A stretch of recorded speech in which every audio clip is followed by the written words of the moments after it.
welcome to SportsBeat KC, the Kansas City Star's daily sports podcast presented by First Federal. It's Thursday, September 8th, and I'm Blair Kirchhoff. Chiefs Week is here, and we've got much ground to cover. Beat writers Herbie Teope and Jesse Newell join columnists Sam McDowell and Vahe Gregorian in discussing the upcoming season that begins Sunday with the game at the Arizona Cardinals. Where do we think the Chiefs got better or worse from last year? Why has Andy Reid fared so well in openers? What might be some early recent clues about the team's fortunes?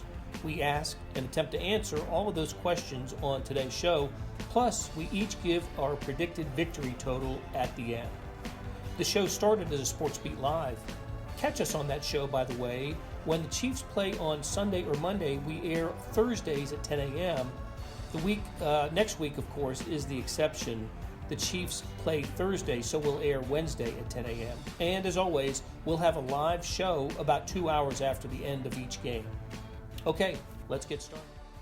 Good morning from Kansas City. Welcome to SportsBeat Live, our first Chiefs regular season show presented by First Federal Bank. This is the show where we talk Kansas City Chiefs with folks in the media who know them best and with you. Send us your questions and comments and talk Chiefs with Herbie Teope and Jesse Newell, the beat writers, and columnists Sam McDowell and Vahe Gregorian. It's great to see all you guys. It's been since training camp in St. Joe just a few weeks ago. But we're going to do this. The plan is to do it every Thursday, except for next week because the Chiefs play on Thursday. So next week we'll do it on Wednesday.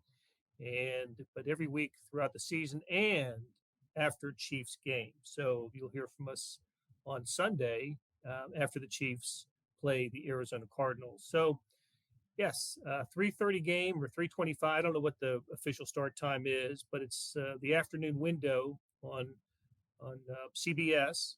Chiefs versus the Cardinals. And so the first question, I'll get the ball rolling here with the first question, and we'll send it Sam McDowell's way. Sam, Chiefs have won 7 straight opening games and 8 of 9 under Andy Reid. What is it about an Andy Reid coach team, maybe in addition to being very talented, that allows them to get off to such great starts? Well, I do think Andy Reid runs a unique training camp in comparison to the rest of the league. I mean, Juju Smith-Schuster gave us a glimpse of that when he said the first day was the hardest day of training camp he'd ever had. And then Andy Reid walked to the podium and told us that, it was just a light day that was going to get tougher over the next week. So I think there's something to the way he still does it a little bit old school. We all heard his answer when he was asked why he does it old school. He still believes in specific drills that some other teams have eliminated. Obviously, the Chiefs still go to St. Joe. They feel like they have a bonding experience. The intriguing part of this matchup is the Cardinals are really good early in the season in comparison to the latter half of the season as well. So you kind of have two storms here that, I know the Cardinals were without DeAndre Hopkins. I'm sure we'll get into that, but you've got two teams that sort of fit this description of that play well in September under their current head coaches. Yeah, look, the Chiefs are very good, and I think we say at every training camp, it's just a unique time for the Chiefs. They do put in a lot of work and effort into their training camp. Vahe, what do you think? I really just wanted to augment a point Sam McDowell made and cue people to his season preview in which he forecasts the Chiefs being 12-5. Part of that is the connection between Andy Reid and openers and bye weeks, right? The extra amount to prepare. And I just wanted to cite the stat that Sam brought up that Andy is, what did you use? 737-1 in games after the bye week. That's my whole reason for jumping in. Took me a long time to track all those 738 games. Yeah. Hey, we often, because this is the first week and mistakes get made during the first week, we like to start with injuries. I was so excited though about the Andy Reid opening question, but Herbie, Chiefs don't have much on the injury front going on this week, do they? And they are pretty darn healthy. It's Arizona that maybe we need to get an injury report from. Yeah, that injury report in Arizona is probably about 3 pages long, and essentially everyone is day to day. It reminds me of the days of Bill Belichick, where he would list everyone as questionable leading into the game. All gamemanship. We'll see what happens on Friday when they actually have to assign game day designations. But for the Chiefs, they are relatively healthy. They only had 4 players listed on Wednesday's injury report. You know, it was Juju Smith-Schuster with the knee, Trey Smith with the shoulder, Deion Bush with a foot, and then Malik Herring with a stomach injury. But they all practiced fully, and Juju Smith-Schuster talked to us yesterday for the first time since July the 29th, and he gave himself a full bill of health, saying, my knee is fully healthy. He dealt with some knee soreness in the month of August, did not play in 2 preseason games. But the Chiefs are entering this game with a full bill of health. Barring a setback, all 4 of those players should be available. Okay. And for Arizona, we don't know about DeAndre Hopkins, right? Oh, we know him, right? He's out. He's suspended and will miss the first 6 weeks. But, Ertz and Watt. J.J. Watt, yeah. Showing up on the injury report. Yeah, and Cliff Kingsbury said yesterday, and just from reading all the Arizona Cardinals beat reporters' tweets, they're all day to day. Yeah, it means they're all playing. I mean, come on, who are we kidding here? They're all playing. You're right. Total gamesmanship, even from a guy who's only been in the NFL for a few years. It's so old, so been done. So something else I'm curious about. A lot of new faces for this Chiefs team this year, right? No Tyreek Hill, no Tyrann Mathieu, several others, gone, replaced in part by newcomers, especially from the draft class. How many, Herbie? How many rookies are going to start on Sunday? Well, I think you're probably going to see Leo Chanel. Did I get it right, Jesse? He's probably going to be out there with the linebackers alongside Nick Bolton and Willie Gay. Sky Moore is not necessarily going to start, but he'll see some time in the rotation. It would not surprise me if the Chiefs rolled out some kind of speed package to try to contain that quarterback over there, Kyler Murray, who can do some damage outside. So maybe Karlaftis gets a start. But it'd be interesting to see how the Chiefs devise that scheme inside. Oh, and don't forget Trey McDuffie. Their first draft pick. So, so Jesse, what are some potential with all the new faces, right? And playing in their first regular season game for the Chiefs. What are some of the things maybe you're going to look for early on in the season that might be a potential pitfall for a team that has a lot of new guys? We're new wide receivers, new defensive backs, a lot of newness on this team. Yeah, this is definitely a team you could see getting better as the season goes on. And I think the number one thing on offense to me, and I've got a story coming out tomorrow at the Kansas City Star just about Patrick Mahomes prefers his receivers to run blurry lines of the playbook. And that means that there are lines you're supposed to run in the playbook, but he kind of wants you to break it off if that's not open, or if there's a defender there, just stop and he'll find you. So he kind of is like a little bit, I compare it to pick and roll in basketball. Like you set the screen and then you adjust to what the defense does. And that's kind of what the Chiefs do on the fly in the NFL. But you've got all these new dudes. Like you got Sky Moore, you got Juju Smith-Schuster, you got Marquez Valdes-Scantling. So are those guys going to react to Patrick Mahomes? And again, worst case scenario, are those mistakes going to end up as not just incompletions, but maybe interceptions? So can you avoid the big mistake as you're trying to do things as Patrick wants them done?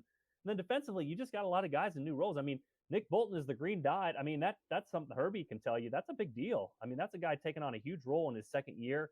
We expect him to be good this year, but we haven't seen it in regular season games, him taking on that responsibility of full time. So there's that. Trent McDuffie, again, seems like he has a high floor, seems like he's been solid so far, but Kyler Murray's got a really big arm. And sometimes when he breaks contain, he's kind of like Patrick Mahomes used to be. He's looking deep. He's looking down the field. And so, again, I expect the Chiefs as a whole to be pretty good, but we know in the NFL, mistakes lose you games. I mean, one turnover, one blown coverage, big plays. It's kind of like the 3-pointers of the NBA or college basketball. Those are the things that can lose you a game. when things are basically even the rest of what else is going on statistically. So that'll be what I'm watching with that. But they've got a lot of new faces. You talked about, Blair. They need those guys to be high floor guys they can depend on. Talking about George Karlaftis, Brian Cook, Trent McDuffie. If they can just be reliable, I think they're okay. But again, we don't know all of that until the real season kicks off, and that's why Sunday is going to be so intriguing. To Jesse's point about the wide receivers understanding what Mahomes wants, I think Patrick Mahomes said something yesterday that kind of like caught my ear. He was asked, you have Justin Watson coming from Tom Brady, Juju Smith-Schuster coming from Roethlisberger, Marquez Valdez-Scantling coming from Aaron Rodgers, and if he's noticed a difference in these kinds of receivers who have played with elite quarterbacks. Mahomes said, essentially, I'm paraphrasing here, but when you get receivers like that who have played with some of these high-end elite type quarterbacks, they understand what the quarterback wants, and it's not just the route. They anticipate if there's going to be some kind of improvising on the play, and I thought that was pretty interesting. Indeed. Hey, so Rob asks, Bills are getting a lot of national love. Who else will the Chiefs' biggest threat be in the AFC? What do you think, Vahe? Well, I think to me it still starts with the Bengals. I mean, regardless of how they stack up with others, if they're a postseason team, they've been kryptonite to the Chiefs, right? So we'll see, and we'll get a glimpse of that later in the season. And I think, sort of closer to home, I think one of the most intriguing teams on the Chiefs schedule and in the AFC is the Chargers. We'll see what comes with that. I think pretty advantageous for the Chiefs to have their first meeting with them be their opener at Arrowhead. But those are the first teams that come to mind, along with the Bills, at least in the AFC. I'm with you on the Chargers. I think there's plenty of talent on the Chargers roster. There was last year too, and they missed the playoffs by a bad coaching decision in the final game of the season, an overtime loss. So, I think we've identified the Bills. I noticed the Bills are getting all sorts of national attention. It's a big thing on was it NFL Network? Jesse, wasn't it a lot of love for the Bills? And I'm not sure Chiefs fans should get upset about it, but it's social media. It's, not Chiefs plus, type of argument. So people are going to get ticked off. I mean, the Bills are the favorites from the Super Bowl. If you go to Vegas right now, they have the shortest odds. So it's just not a slight to the Chiefs that the Bills are considered good. And I mean, let's just be completely honest, guys. Like last year, the Chiefs should have lost to the Bills and they should have beat the Bengals. You know what I mean? And we have completely different discussions today if that's actually what happened. Now, it didn't happen, and the Chiefs did pull the rabbit out of the hat against the Bills, but the Bills looked plenty good against the Chiefs in those two meetings last year and definitely good enough to win both those games if Mahomes didn't have his magic. The Bills are a product of, what the Chiefs are going to be seeing for the entirety of Patrick Mahomes' contract, which is you're going to see a different team pop up every 3 to 4 years that's the new challenger to the Chiefs. And the Chiefs are going to try and be the steady force that competes for the duration. But the Bills pushed all their chips in the middle of the table for this year. I mean, they signed a bad Von Miller contract, a 33-year-old defensive edge, specifically because they want to beat the Chiefs this year. And so you're going to see that, I think, like I said, over the duration of Patrick Mahomes' contract, where every 2 or 3 years, there's going to be a different team that's going to be the new hot team to pick. But there's legitimate reasons to think that the Bills are a really good team. And if you think the Chiefs are the second best team in football, which I'm in that category, that's not thinking that the Chiefs, as it was asked to Patrick Mahomes yesterday, it's not slander towards the Kansas City Chiefs to think they might be the second best team in the NFL this year. Hey, Sam, let me jump in real quick. If you're talking about those teams too, think about when the Chiefs won the Super Bowl in 2019. What happened? They had their wizard quarterback. He was on a cheap deal. They went out and got the pieces they needed because this was the time to go for it. They went out and got Sammy Watkins. We're going to compare teams. That's the Chargers this year, right? They got Justin Herbert. He's on his third year, right? Is that right? Third or fourth year. They went out and they got the J.C. Jacksons of the world. They went out and got the pieces. They, like the Bills, are tired of losing to the Chiefs. So like you said, they push their chips in. They're using some of that capital they have by having a really good, cheap, young quarterback. And again, so why would it be bad to look at this big picture and say, hey, this could be the Chargers' year. I know there's question marks about them. I know that there's been a lot of analysts that pick them over time. But if you look on paper and look at their roster and look at what they did in the offseason, it's very similar to what the Chiefs did in 2019. That led to the Chiefs winning the Super Bowl. Such slander and hatred. It is funny how it's become, I mean, in a broader sense, right? Jesse, you had a good tweet about this yesterday, but the broader sense, like if you pick somebody else as the better team, it means you have hatred for everything else. I think we know we're not in a very nuanced era anymore, but it's kind of the coin of the realm. And didn't the entire AFC West just do what Sam suggested the Bills have done? They went all in for this year, including draft capital that the Chiefs piled up for this year and next. I think that of the teams in the division, the Chiefs' window of opportunity, even though quarterback situation is pretty strong in the entire division, as Cody mentioned, Russell Wilson with the Broncos and Justin Herbert and Derek Carr, even though quarterback situations are just the teams feel comfortable with who they have there. The Chiefs, because of the moves that they made and the draft picks that they've stocked, are in a much better position to keep their window of championship opportunity open than the other teams in the division and the Buffalo Bills. Yeah, I mean, it was sort of the theme of this offseason for the Chiefs. They came to that crossroads with the Tyreek Hill deal to decide how long do they want this window to be open, or do they want to be really good this year? I personally think that the Chiefs would be better off with Tyreek Hill as opposed to that collection of receivers they currently have in the room. But not for next year, because they would have lost him for free. Not for the year after, the year after, the year after, if they had signed him for, $28 million a year. That was the whole purpose of their offseason. What's interesting, though, about the way the Bills and specifically the Chargers built it is they attacked positions that they thought would match up well with the Chiefs. When the Chiefs built this thing, it was let's just be the best team in the NFL. The Bills have just flat out acknowledged they're building their team, specifically with their safeties and now with adding Von Miller on the edge, to match up with the Chiefs. They feel like the Chiefs are the team to beat. They need to match up with them. And I think when you look at the Chargers edition, Jesse mentioned J.C. Jackson, but also Khalil Mack, I think it's the same way. They built their team specifically to match up as well as they can with the Chiefs. It's complimentary. I mean, it's a compliment whenever you see other teams doing that based on the way your team is built, and they're trying to build just to beat you. Yeah, let's be honest, Sam. I mean, the Chiefs have pissed everybody off.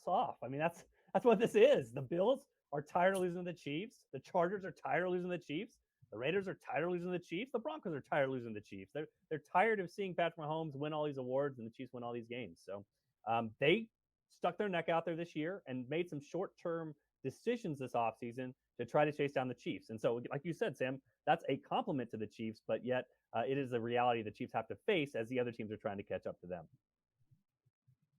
Okay, let's go to a break. We're going to hear from First Federal Bank. I want to ask these guys when we come back where they think the Chiefs got better or the Chiefs got worse at a position group over last season. Okay, let's hear from First Federal.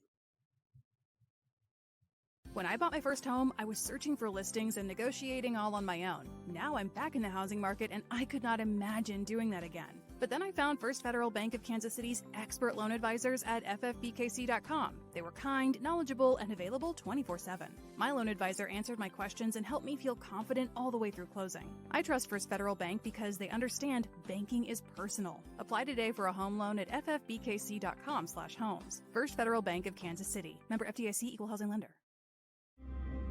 Hey, this is Blair. There are several ways to access the Star Sports section. Let me tell you about a couple of them. There is Sports Pass. For $12.99 a month, you get unlimited digital access to all of the Star Sports content, including beat writing, columns, features, pretty much everything we write. The deal renews monthly until you tell us to cancel. For $159.99 a year, you get everything the Star has to offer digitally, including sports and the e-edition. Go to kansascity.com and drop down to the bottom of the page where it says Start a Subscription for more information. Your support has never been more important. As always, thanks for reading and listening. We're back on SportsBeat Live, presented by First Federal, and we're here with Vahe Gregorian, Jesse Newell, and Sam McDowell. Herbie Teope has left the building. He's on his way to the Chiefs facility, where he will be reporting from the day's news events, as well everybody else here in a few minutes. Herbie just has a little farther to go than the rest of us. So, all right, guys, let's get to a couple questions here first. Brian says that Leo Chenal starting is a little bit of a surprise based on his preseason playing time. Jesse, why don't you take that? What do you think? That's of course in a base defense, and we saw Elijah Lee get more snaps in the preseason, didn't we? We did. We saw Leo Chenal make up a lot of ground late, and so we saw that in the third preseason game. I believe Chenal started in that one. The other part about this with Elijah Lee is Elijah Lee's still currently on the practice squad, and so they haven't made the Blake Bell move yet. We anticipate that's going to be to put Elijah Lee back on the active roster, but the Chiefs usually kind of hold the cards close to the vest on these sorts of games and don't make that move until late. So as of right now, you would expect Leo Chenal with what he did lately to take that base role, but as you mentioned, Blair, and this is something I wrote about earlier this week, the Arizona Cardinals under Cliff Kingsbury, they love their receivers. They love to throw receivers out on the field, kind of like an old spread offense in the Big 12. So the Chiefs might not be in base that much this game at all anyway. So he kind of fills that role for them. Might be kind of a limited thing, especially against Arizona. But if they do start out that way, then I would expect Leo to be out there. Okay, let's look at the position by position. Just kind of a quick thought on if the Chiefs improved that the position group over a year ago when they won their 6th straight division title, finished 12-5, got to the AFC Championship game for the 4th straight year. Of course, lost the heartbreaker to the Bengals at Arrowhead Stadium. But I think it's a given that Patrick Mahomes and the quarterback group, although it's a different group because Jay Buechele was part of it. Let's just acknowledge that Patrick Mahomes is a year better, year older, year better, and the quarterback is not impacted by this. But wide receiver is in a big way with 4 new options for Patrick Mahomes this year, which means gone are Tyreek Hill and Byron Pringle, Demarcus Robinson, and in are the players we mentioned, the 4 players we mentioned in the first part of the show, plus Sky Moore and Watson, who came from Tampa Bay last year. Sam, what do you think? Did the Chiefs get better at wide receiver, worse, or is it going to take some time to determine that? Yeah, and it's a difficult one because the bottom of the depth chart is clearly better, but you lost the top guy. So I think overall they're worse because I just think Tyreek Hill is that unique of a player. I think he's one of one. I don't think there's another guy like him in the NFL. I also think he very evidently made defenses completely change the way they play the Chiefs, specifically because he was on the field. I don't think they have another receiver that fits that description. I wonder about the attention that Travis Kelce is going to get as he turns 33 this year because Tyreek Hill's not there. So I do think there's going to be situations, and I've written about it pretty quickly after the Tyreek Hill trade that they're going to be aided by the fact that they're not going to be so predictable because Tyreek Hill's not there. They're going to spread the ball around more. That's good for the quarterback. That may get defenses to break out of their deep shells that they played the Chiefs last year, which would be a great thing for the Chiefs. But overall, on that group, I do think they're worse without Tyreek Hill. Okay. What do you think, Vahe? Well, I just add, I think it's a clear step back in the moment you trade Tyreek Hill.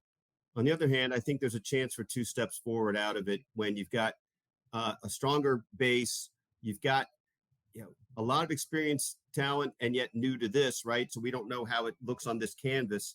But I think the versatility, I could be wrong, but I think the versatility is going to end up being pretty meaningful. And I do think they still have a couple guys that can take the lid off. It's not Tyreek Hill speed, but I think they've got a couple guys that can do that and open the field up a little bit. The other thing I just sort of came to mind now, they were really plagued by a lot of drop passes last year. And let's see how this gets cleaned up a little bit with this group. And maybe it won't be, but that was a factor last season. Well, and early on, the deflected interception was too much with the Chiefs, right? Balls going off of hands and shoulder pads and into the arms of what did Mahomes have, like 7 interceptions in the first 4 or 5 games, which is just so unusual for him. And of course, that got cleaned up as the year went on. How about running back? That's kind of an interesting position group this year. And not a ton of change, but the addition of Isaiah Pacheco and the fact that the Chiefs kept 4 running backs instead of 3 and only 5 wide receivers instead of 6. What does that? I don't know, Sam. What does that tell us about what the Chiefs might be thinking? And are they better off at running back this year? Look, I don't mind taking a shot, but I'm going to pass this one because Jesse has been all over a couple. Oh, I know. He's our Mr. Running Back editor. I'm gonna have to just have the assist on this one to Jesse here. I just figured, Sam, I was wanting you to talk about all the great things Isaiah Pacheco can do and all the great things. Well, that's why it was so short. That's why my comment was so short. That's what I was listening. I'm just waiting for all your glowing comments about how you love Isaiah Pacheco. He's obviously going to be the offensive rookie of the year. Running back is probably about the same.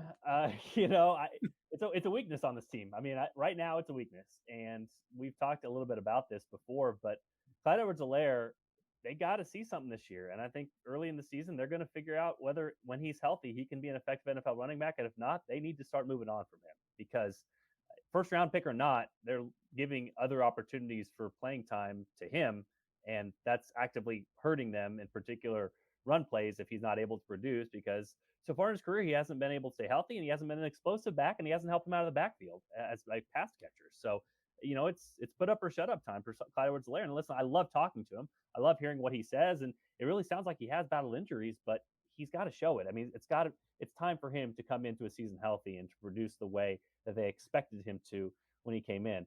Isaiah Pacheco, again, Sam likes to pretend I'm like I'm the hype guy on Isaiah Pacheco. I think he's really big. I think he's really fast. I think he has the skill set to be a good back, and he's caught everything in training camp.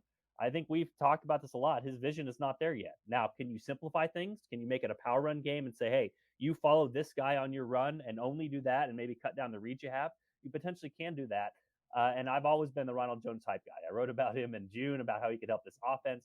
I think this, though, is kind of bigger picture philosophically for the Chiefs, because we've seen them run a lot of zone plays and a lot of RPOs, which is basically like, hey, clear out the guy in front of you, still can be a passing play, that sort of thing. When their offensive line, they have some maulers. They have guys like Trey Smith, Creed Humphrey, Orlando Brown, who like to go out and hit people. And so you would think that the strength there would be to pull those guys around, get some counter plays going, like we saw in the third preseason game against the Packers, then get your downhill backs like Pacheco and Jones with one field of vision, getting them downhill and having them put some punishment on some linebackers and safeties. But the Chiefs have been hesitant to do that. They've mostly run in the past kind of that zone run game where it's a little bit of a hybrid of the passing game, if you will, because you can still run RPOs off of it. So the question to me is whether they're going to change a lot of what they did last year to go to more of a power run game because you don't have Tyreek Hill. And now you have some more physical receivers in Juju Smith-Schuster and MVS who potentially can block better as well. So this might be more of a big picture thing, but I think overall the running backs remain a weakness or at least a question mark for this team. And this is put up or shut up time for Clyde Edwards-Helaire. They need to figure out if he can play or not. Okay, Jesse, I'm going to put you down for the under with the over-under of Clyde Edwards-Helaire rushing totals at 700 is what I saw. And I actually don't hate the over because I think they're giving him every opportunity. I think he is the clear number one back right now. But he's got to show it the first few weeks. I mean, they had basically handed him the keys. So he's got to take them and run with it and not get hurt. But right now, that's an unknown. It's an uncertainty. Would be the rare, draft pick and a first rounder at that, who didn't pan out for the Chiefs over the last few years, if it doesn't work out for Clyde Edwards-Helaire. I want to skip to a position group on the defensive side, and that is linebacker. Nick Bolton, Willie Gay Jr., and apparently Leo Chenal, at least listed as a starter for the season opener. Are we in agreement that this is a better linebacking group than what the Chiefs put on the field last year? And if so, why?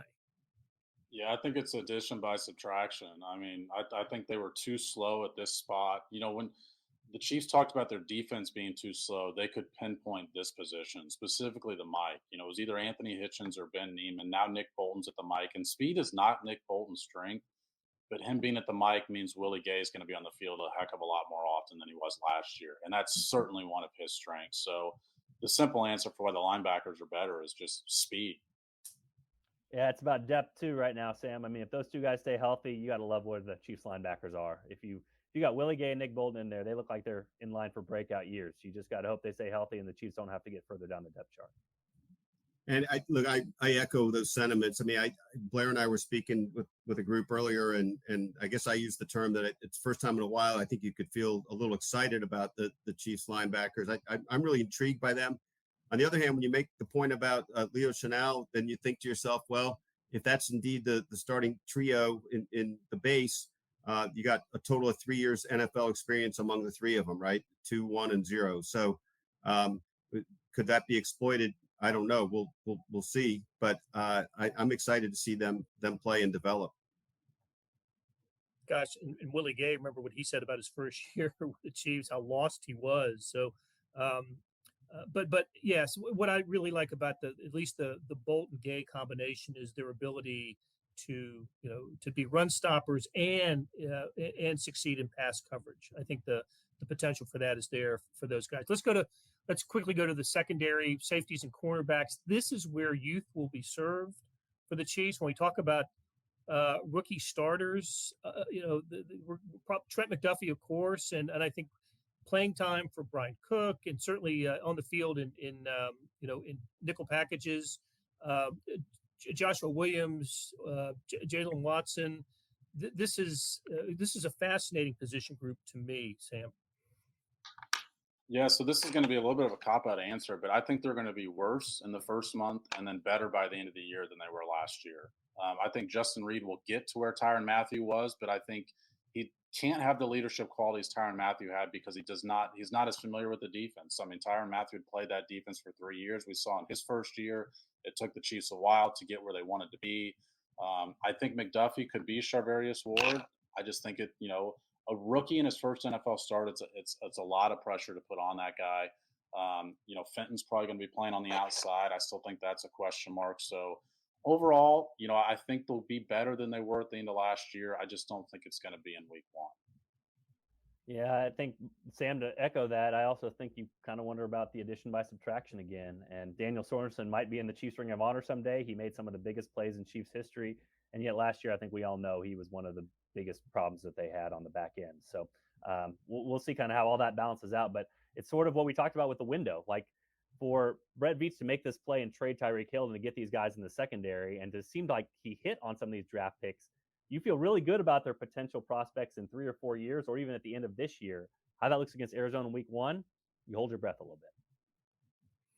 Okay, so just to wrap it up, John asks, can you name a position, and I guess a single position that got worse from last year? I think we'd agree wide receiver 1 and safety 1, at least early on with the Chiefs. So, but when it comes to position groups, I don't see much drop off. I think what will have changed for the Chiefs when we add it all up at the end of the year is division competition got better.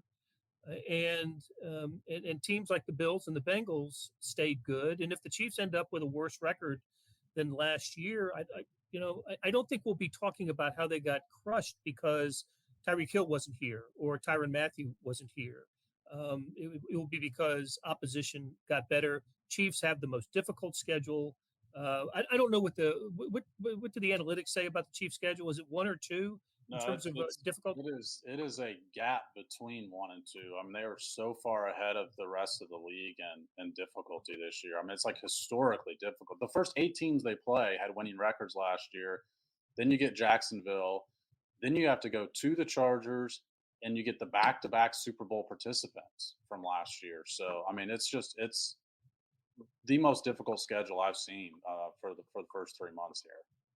Real quick, I'll be the guy that brings it up, but I think you got to throw a tight end on there too, just because Travis Kelce has been so good for so long. I mean, I love to bring this up, but he is the same age as Rob Gronkowski.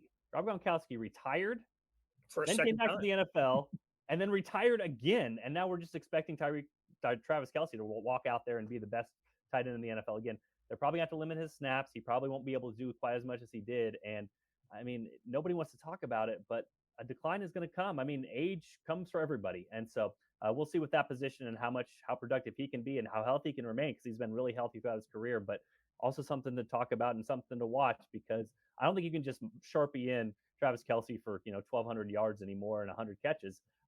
Health-wise and body-wise, they might have to limit him a little bit.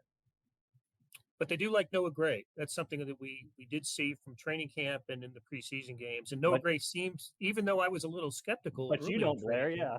Even though I was a little skeptical, I have been convinced. And maybe he ends up being a legitimate pass receiving threat at tight end 2 that the Chiefs haven't had.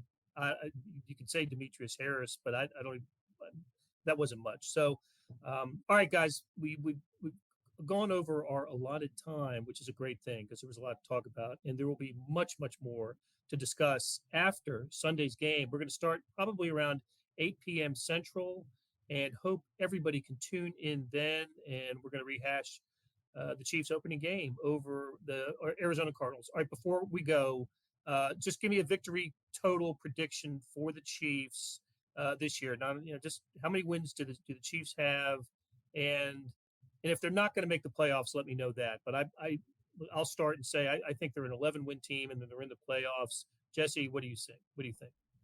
10-7, get a wild card with the AFC. Chargers win the division, but nobody wants to face the Chiefs at the end of the season once the back end rookies and then also the receivers figure out what Mahomes is doing. Mahomes has never played a road playoff game, so that would be interesting. All right, Sam. And Jesse's going to be added to the Twitter dial today as far as taking the under on the Chiefs. I've got him at 12-5. All right, Vahe. I got him at 12-5 also, but all different results than McDowell's just to differentiate. Also, well, that would be 5-12, Vahe. So nice try. Yeah. Okay, all different ways to get in there, and I think something like a possible 3-way tie in the West, but they win it with the tiebreaker, and then we'll see them at home. Who's the third team? I'm not sure yet. Yeah, These are all theoretical. Okay. I just want to create confounding situations to ponder. All right. Thanks for putting so much thought into this today, Vahe. We didn't have a big show prep today, but rest assured we will continue to not have show prep in the future. I know I need the remedial next week, so I'm here for you. All right. Great catching up with you again. Really looking forward to this Chiefs season, especially with Jesse Newell, Vahe Gregorian, Sam McDowell, and Herbie Teope. Big thanks to our producer, Monty Davis, George Howard on the assist, and props to First Federal for their sponsorship of our show. We'll talk to you guys on Sunday. Take care.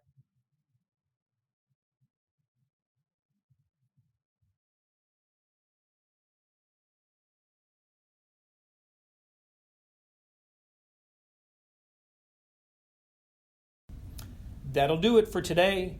Thanks to Monty Davis and George Howard for producing today's show, and to our SportsBeat KC staff of Randy Mason, Jeff Rosen, and Chris Fickett. A salute to our sponsor, First Federal. Their website is ffbkc.com. Tip of the cap to Vahe Gregorian, Sam McDowell, Jesse Newell, and Herbie Teope for sharing their insights. Morning Sports Edition was 40 pages today, full of coverage about the Chiefs, the NFL, the Royals' walk-off victory over Cleveland, the U.S. Open, tennis tournament, and much more. Go to liveedition.kansascity.com for more information. Thanks for listening, and we'll be back soon with another SportsBeat KC.